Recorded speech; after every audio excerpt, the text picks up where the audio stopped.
Overcoming Clomid resistance, you clicked in here to know what is probably responsible for the resistance, or you're currently taking Clomid and you're not getting that desired effect. It's either you're not ovulating or you're ovulating and you're still not getting pregnant. This video is packed with amazing information with regards to overcoming Clomid resistance. Usually I'll prefer to start by telling you what the Clomid resistance is all about, what probably causes it, and before I delve into overcoming it. But things have turned around. I'm going to go straight to tell you how to overcome it.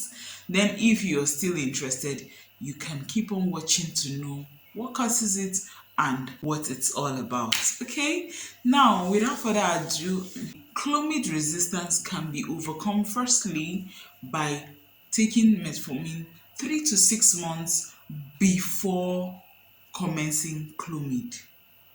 You get me?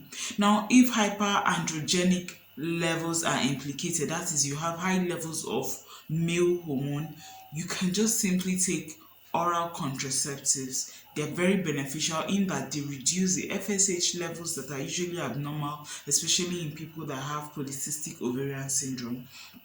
And they also help to reduce testosterone level, that is a male hormone.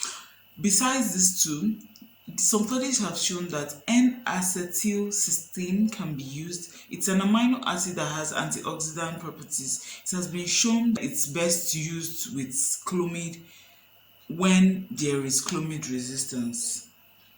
Secondly, you can treat hyperprolactinemia if that is implicated in Clomid resistance. What I mean by that is that some people are resistant to Clomid due to high levels of prolactin.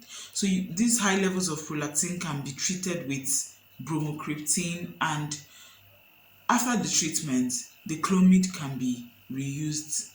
Thirdly, losing 10% of body fats can be very beneficial in the management of Clomid resistance. Fourthly, gonadotropins are very beneficial in this class of patients.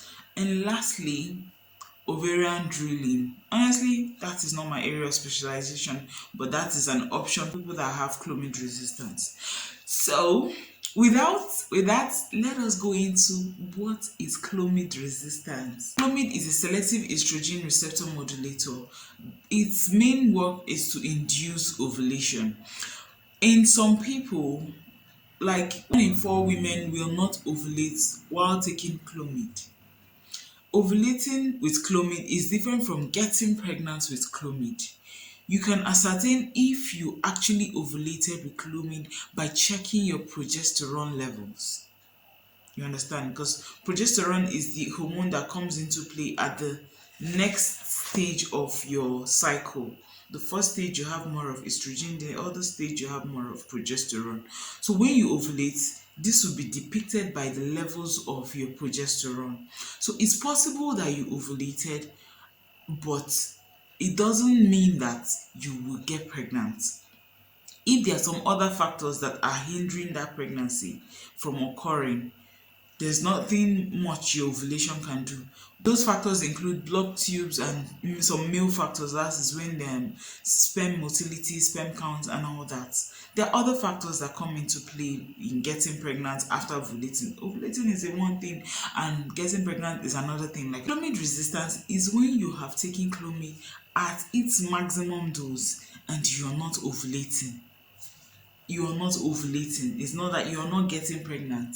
So when you have taken a dose as high as 250, 200, or more than 150, and at different cycles, and you're not ovulating, then that is when it can be said that you are resistant to Clomid. Things that can cause Clomid resistance includes, but are not limited to these. Firstly, high prolactin levels. That's when you have hyperprolactinemia. Secondly, polycystic ovarian syndrome with insulin issues. That is when you also have insulin resistance, high insulin levels, or you have high male hormone levels. That was why I started this video by stating what can be done before commencing Clomid if you are resistant to Clomid.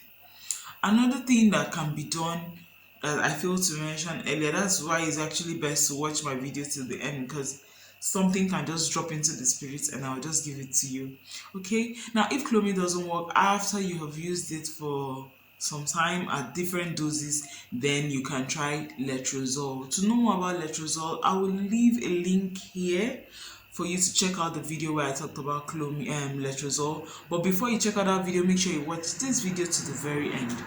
Clomid resistance can be caused by high body fat. That is when you have BMI greater than 30, you have a tendency of becoming resistant to Clomid. A lot of success stories I have come across have shown how losing body fat has been very beneficial. You know that body fat already has its own role to play in infertility. You have some people that have actually lost this body fat and they are still not getting pregnant or ovulating.